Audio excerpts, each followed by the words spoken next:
Hello， 我是那个大叔，很高兴又来到我的游戏频道。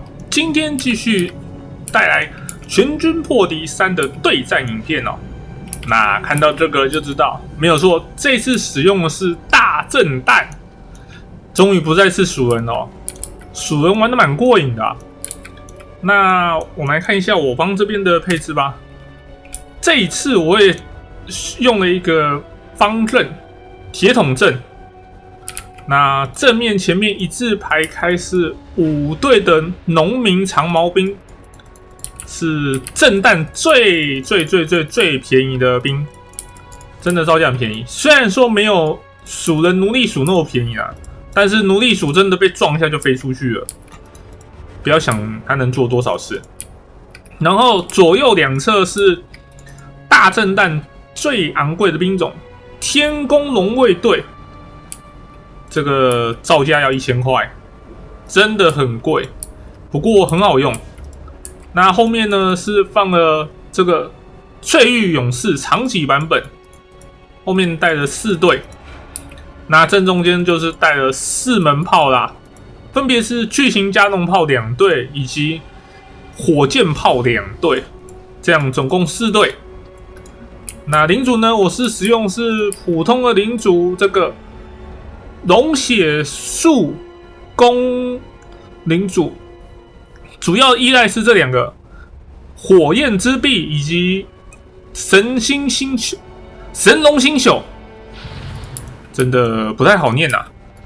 那领主的定义我就是拿来当做放攻击法术的法师，尽量不要让他去切住对方，然后还有仰赖他的这个征服加 50%。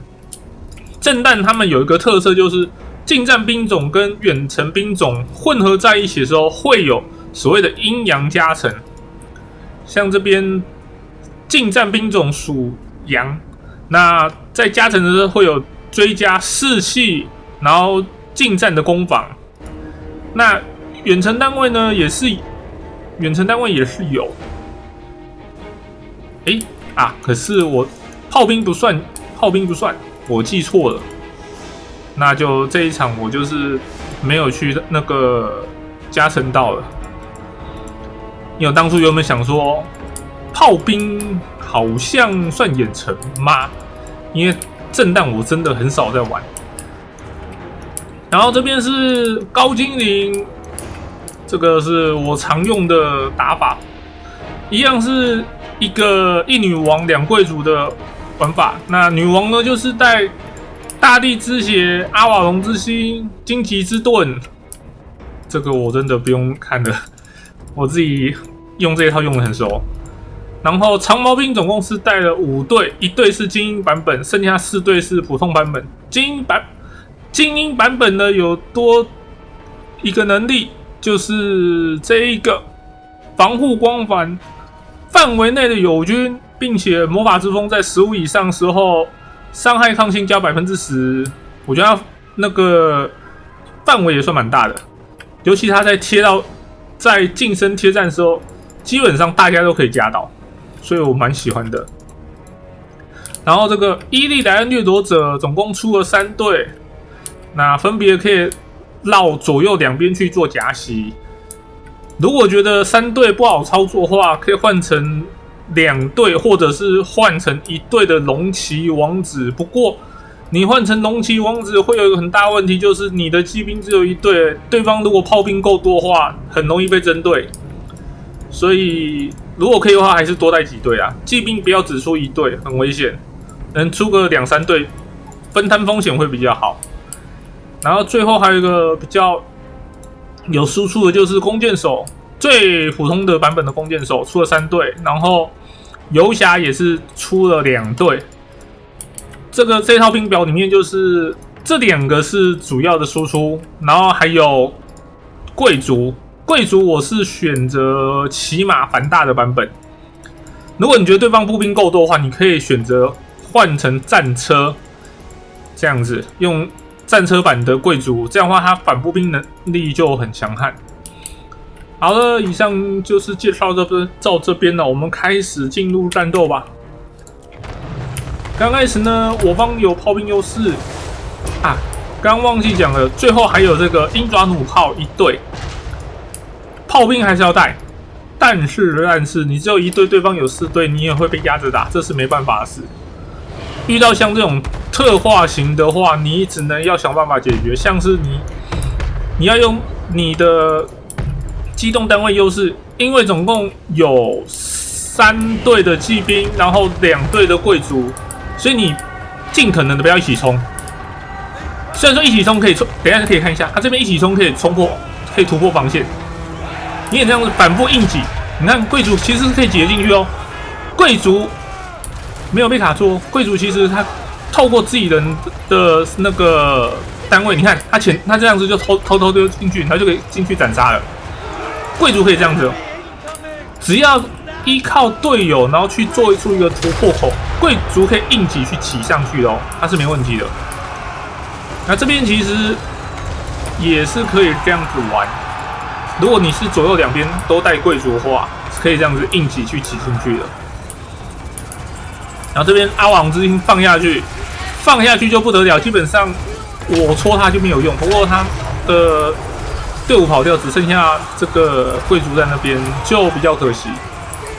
然后我这边放了一个法术烧过来，因为对方现在在跟我方交战，这个法术放在他正后面，他是完全没办法哦。你要往后跑也是被烧哦。他这个法术就是这样烧一大片过去。你看这个扣血量，虽然说不大啦，但是这样子平均扣血这样下来，其实这样子烧整排下来很过瘾，其实也算重创。因为我方是还有其他的长戟兵，所以刚刚贵族进来过后，他立刻被夹住了，会比较难过。他会这样子被长戟兵夹，他会很难过。铁桶阵要破，其实最好是从2个地方去挤出那个破口。他目前只有挤出一个突破口，其实我这边还非常完整。我等于说我的重心全部放在这边，处理这一块就可以了。不过他贵族其实也算是有做到事啊，而且依然掠夺者其实这一队应该算是有做到事，就是一开始用肉身去挤出一个突破口，让贵族杀进去的那一队，这样的话其实就算有做到事情。然后这边我继续再放各种不同的技能，又再继续烧了一次哦，这次要把这一队给烧掉，应该是精英版本的，只要他在这边，大家那个防御会上升，所以一定要烧掉它。而且我方这个农民兵其实应该也撑不太住了，这时候拉后面的来抵挡，拉这个翠羽勇士长期版本过来。你看这边会混在一起，其实他这样子要突破难度会提升非常多。而女王呢，基本上女王是没有加入战斗，都是在旁边看着时间放补血的。这个时候女王其实要补血。要不是补这一队，不然就是去跟着贵族跑，然后帮贵族补血。哇，这一把射下去，其实打到不少人。好，阿王之星又是放在这个贵族身上，因为我刚刚领主是想过去揍他，就看到他开阿王之星，我直接放弃。然后这边看到一个法术等等要下来，但是时间没算好。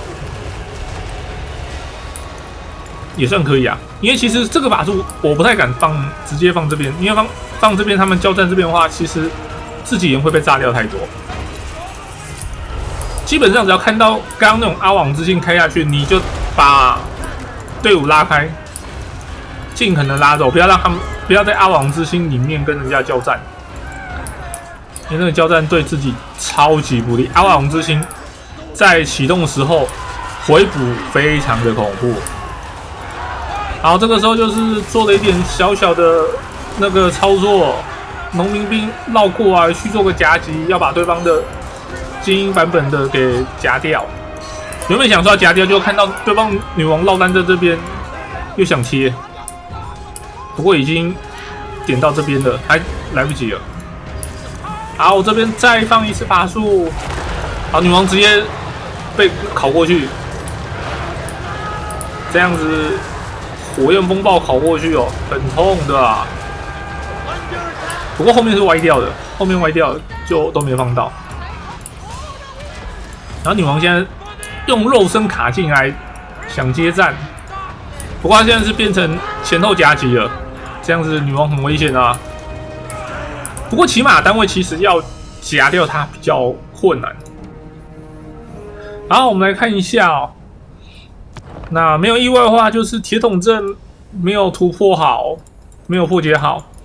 刚开始其实4队炮兵其实压力很大。你要想看2个加农炮，2个火箭炮，你还没有贴上去，基本上大概最少应该会有2队被射残。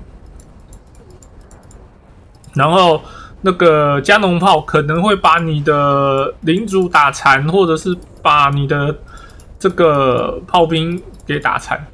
面对4队的话，压力真的非常大。然后外面清一色全部都是这种长矛兵或长戟兵的，其实要突破难度非常高。不过像刚刚那样子，利用这个一队的伊莱恩掠夺者，然后搭配贵族混在里面硬挤，其实挤得进去，因为它是单体模组，他们这种是多人模组，你只要有一个人被卡到，很抱歉，你整队就会被留下来。那这种单体模组就没有这个问题，所以刚刚其实硬挤的话，从左右两边硬卡进去，其实是有一点机会可以去突破的，就是把方阵那个铁桶阵给破掉。铁桶阵要破，最好就是同时去做那个夹击，让对方那个尽可能的去失误。然后我现在才知道，原来炮兵不算是那个远程单位，因为我真的很少使用大震弹。好的，那以上就是今天所有影片内容了。如果喜欢的影片，帮我点个赞，并且分享出去。我是那个大叔，我们下次再见，拜拜。